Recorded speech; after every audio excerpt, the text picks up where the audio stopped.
asking. Why not? You know, I mean, people are going to get liquor anyway. You might as well be able to get it at the bar. Liquor by the drink. The latest developments you need to know about Elon's bar scene.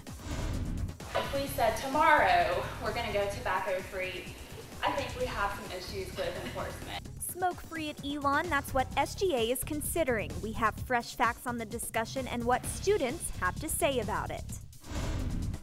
Goblins, goodies, and Greek Street. What these things have in common, coming up on Phoenix 14 News. You're one of the first to know this. If you show your college ID at our customer service, find out what your ID will get you for free. Plus, a tour through the outlets just a few exits up I-40.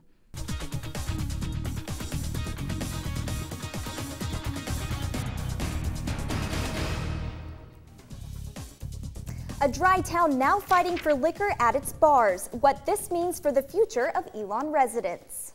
Phoenix 14 spoke with those behind the bar. Good evening, Elon. I'm Jasmine Spencer. And I'm Mallory Lane. From banning liquor-filled beverages to adding them, Phoenix 14's Crystal Moyer is live with more on the bars that want to let liquor slide. Crystal?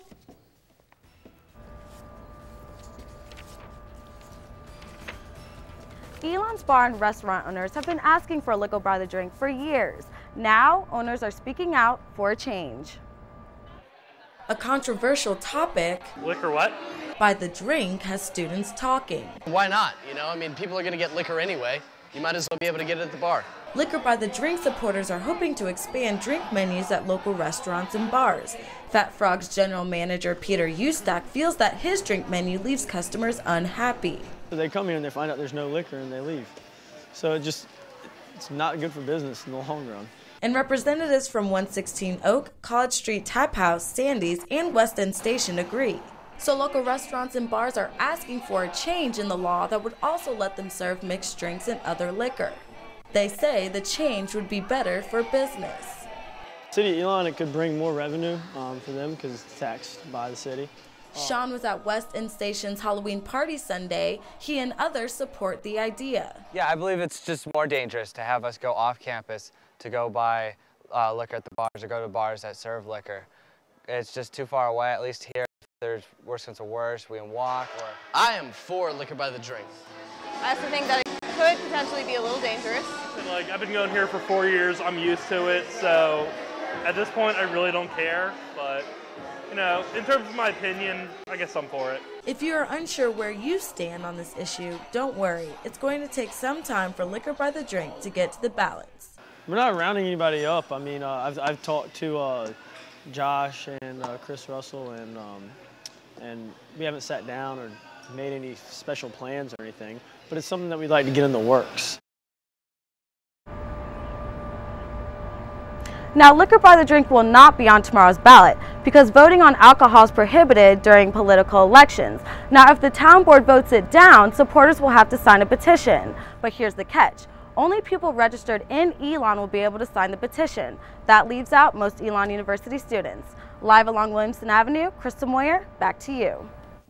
Thanks, Crystal. It has Facebook fan pages, t-shirts, and mugs. But now a university out west wants Four Loko banned. According to the Washington Post, 9 students were hospitalized after drinking Four Loko at Central Washington University. Police say tests proved no drugs were involved, but that some students did mix other alcoholic drinks with the beverage. Central Washington banned the caffeinated malt drinks last week, and Ramapo College in New Jersey did the same. And now another school could be joining them. Police at the University of Maryland at College Park are concerned about the drink's effects, according to the school's online newspaper. The name Four Loko says much about what the drink contains. It's named for the 4 stimulants in it: caffeine, taurine, guarana, and wormwood. 4 is also a brand made by Fusion Projects in Chicago, the company that makes the drink. The amount of alcohol and caffeine in the drink is equal to about 5 beers and 3 shots of espresso. Legalizing recreational marijuana, that's what California is voting on tomorrow. Elon students use a free speech board outside McEwen to express their opinions on the vote. Proposition 19 would allow people 21 and older to possess and grow marijuana in small quantities. According to the latest field poll, almost half of the California voters are against it. At Elon, opinions are also split. One side of the board supports its legalization. The other half hoped the fad would blaze over. Marijuana isn't the only drug getting people fired up. Eugene Daniel joins us with Elon's latest debate on a different kind of smoke. Eugene? Elon is a tobacco-free campus. That's the issue presented to the SGA Senate Board. The Department of Substance Education suggested the proposal. Understand, this is not a smoking-only ban. It would prohibit all forms of tobacco from university grounds. I found out how this would affect Elon's students. My name is Alex Carmine, and I am a smoker. With the new proposal, chances are Alex Carmine may soon have puffed his last smoke on the university ground. It's definitely a surprise. The written proposal claims the health of the community, university values, and our environmental responsibility as the rationale behind the policy. It's sort of like a big brother kind of thing, like you don't know what's good for you. With the tobacco-free campus, you probably won't be seeing many of these anymore. But what measures are in place to enforce the policy? Currently, none. What would happen? Would they tell me to walk 5 feet in the other direction, or would they give me a citation, or would they call my mom? Substance Education Coordinator Lauren Martin expects little backlash against the new rule. If we said tomorrow we're going to go tobacco-free, I think we have some issues with enforcement. But this transition would take time. She expects 6 months to a year to fully integrate the ban. That's if approved. If left to SGA senators, it would not. They voted 15 to 24 against the bill. I think that most of that strong opinion against this proposal came from students not wanting their rights as individuals infringed upon. And what if you need your fix? The department said there are no studies to link a drop in academic success with a tobacco-free campus. But still, if they cut off smoking for some people, they may resort to other means to get that same kind of relaxed feeling. A survey last spring found 84% of Elon students use no form of tobacco daily. But Assistant Vice President of Student Life, Janelyn Patterson, says the fact that Elon isn't tobacco-free has not affected admissions. Now on Phoenix 14's Crime Watch. The woman charged with the hit and run of an Elon student has a new court date. Robin Ragsdale failed to attend her court date 3 weeks ago. A judge issued a warrant for her arrest, but Ragsdale later turned herself in. She now has a new defense lawyer and asked to delay the hearing to give her time to review the case. The new date is set for November the 18th.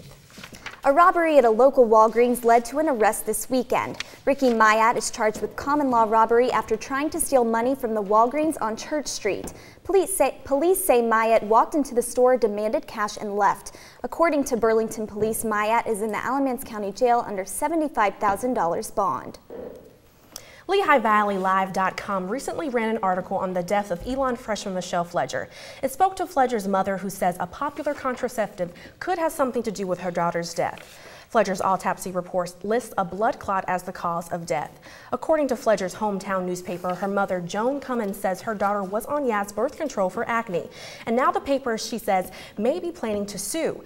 In April, Yaz was required to update its labels, warning of the risk of developing blockage in the veins. Fledger's autopsy report does not mention the contraceptive. We spoke with Cummins on the phone, and she said she had just contacted a lawyer. She says the article came out prematurely because this is just in the beginning stages, but she does want to get the word out about how Yaz might contribute to blood clots. Cummins hopes mothers and daughters will talk about this issue. Cummins told us Yaz is, quote, not a good birth control. We contacted the producer of Yaz, Bayer Healthcare. They said they are aware of the side effects. The company added a safety update to the contraceptives prescribing information. Bayer says these updates are in full agreement with the FDA.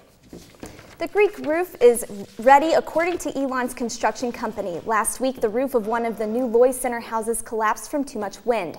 Project Superintendent Jim Stewart said the roof was fixed right away and there is no cause for concern.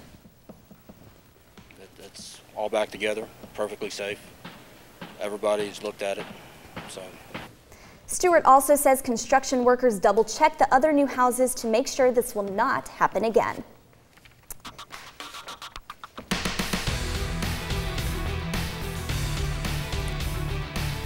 Tomorrow is Election Day, and North Carolinians are sharing their thoughts on politicians and candidates.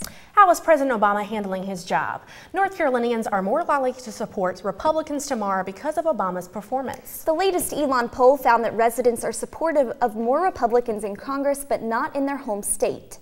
Respondents were split on the president's job performance. Nearly half of respondents said they disapprove, while the same amount said they approve. Yet more than half are more likely to vote for a Republican candidate. But in North Carolina, 45% of residents do not support Republican Richard Burr's re-election. However, more people approve of the way Burr is handling his job and think he is more qualified than the Democrat Elaine Marshall. The poll has a margin of error plus or minus 4.4 points. Election day is tomorrow, but nearly 1,000 North Carolinians have already cast their vote. Nearly half of early voters are registered Democrats, while 36% are Republicans. Burlington was also busy getting ahead in the voting early. The city ranked 5th in the state with early voting turnouts. According to the Alamance County Board of Elections Director Kathy Holland, this year's voters will most likely double the amount of early voters from 2006. Coming up on Phoenix 14 News. After months of waiting, the grand opening is here. We'll take you on a tour of the new outlets, plus find out what your student ID will get you for free. That's not the only tour. A bland piece of land becomes a natural preserve just yards away from campus. Phoenix 14 has the first looks of Elon's newest piece of property, plus how long it's been growing, and it's longer than you think. Happy Halloween! Look at those costumes. We'll show you those and more that haunted this holiday weekend.